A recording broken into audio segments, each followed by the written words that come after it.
With the cones laid out blocking westbound traffic, businesses on Factory Street like the Watertown Urban Mission say they are ready for the changes. This is what people are waking up to this morning. You've got cars buried in snow, driveways completely covered. So once people wake up, dust off their cars and shovel out, here's the next challenge. It's getting down these side streets. If you take a look down Elm Street right now,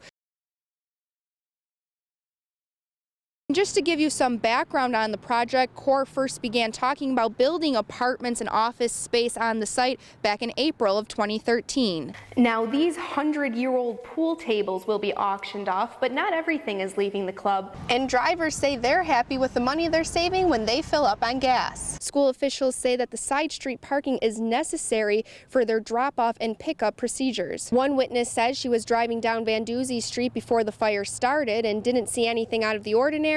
Ski owners are hoping that the recent turn of the weather means it's all downhill from here, but in a good way.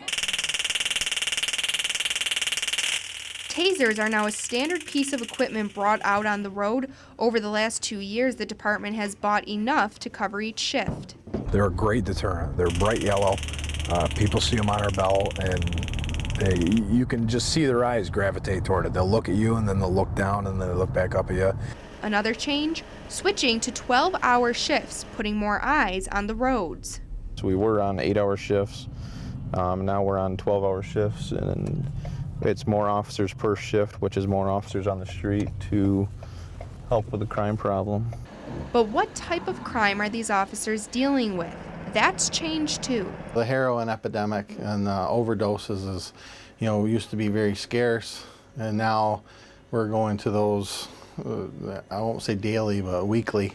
Lieutenant Mark Sutton oversees one of the night shift platoons. He says the increase in drug crime has made life on the night shift even more unpredictable. In comparison of a bar issue, okay, we deal with that from 2 to 3:30, some DWIs, some fights, assaults, and we're done. The heroin epidemic and things consume our time. They don't just end at 2:30.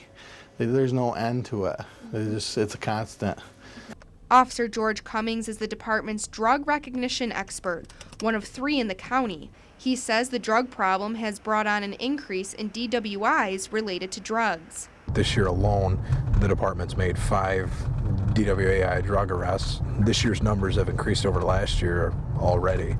Kenny Noon has made one of his priorities as a police officer fighting the drug problem. I do like drug interdiction. I like to get them off the street. There's a lot of people getting injured daily. There's people dying daily for drug use, overdoses. Whether it's dealing with drugs or any other crime or complaint, for these officers, The ultimate goal is to make it home at the end of the night, to be safe, back each other up. Next goal is to help out in the community how we can.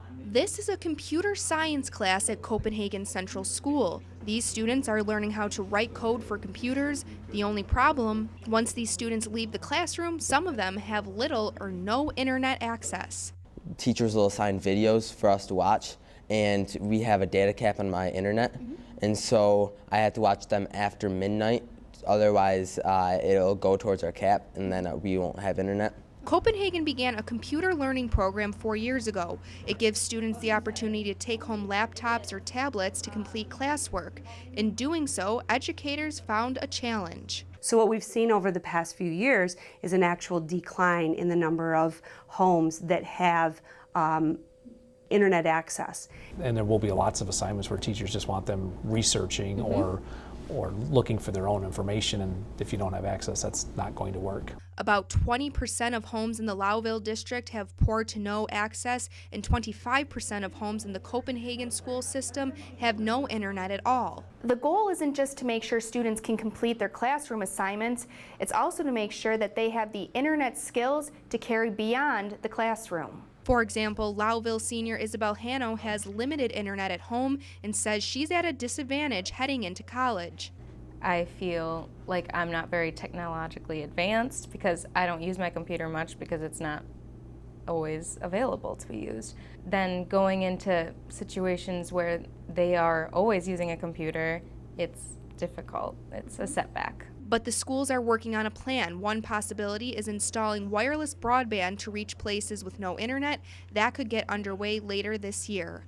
Left, right, oh, left. A day of parades, honorary gun salutes, and remembrance.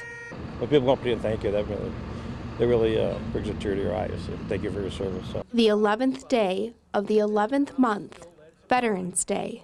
I lost my father in World War II, and it has a special meaning to me because he sacrificed for me, and I just felt that it was my turn to do what I could for my country. From Watertown to Alexandria Bay and all across the North Country, veterans groups saluted servicemen and women for their time spent defending the United States. There's a meaning behind all of this stuff. Our freedom is not free. We've cost a lot. We lost lives. Here at the Jefferson County Historical Society, a crowd gathered to hear Vietnam veteran Colonel Michael Plummer talk about what it means to be a veteran. He said his favorite part is being able to share his story with a younger generation, a message that stuck with 13-year-old Jaden Kriego. They got our freedom for us, and I think that's something really worth fighting for. The day also paid tribute to those who aren't on the battlefield but are back home, those who aren't usually memorialized. Behind every service member, there truly is a wonderful, wonderful spouse that's supporting the home front. The 11th day of the 11th month. One day set aside to remember and give thanks for the freedoms we have every day.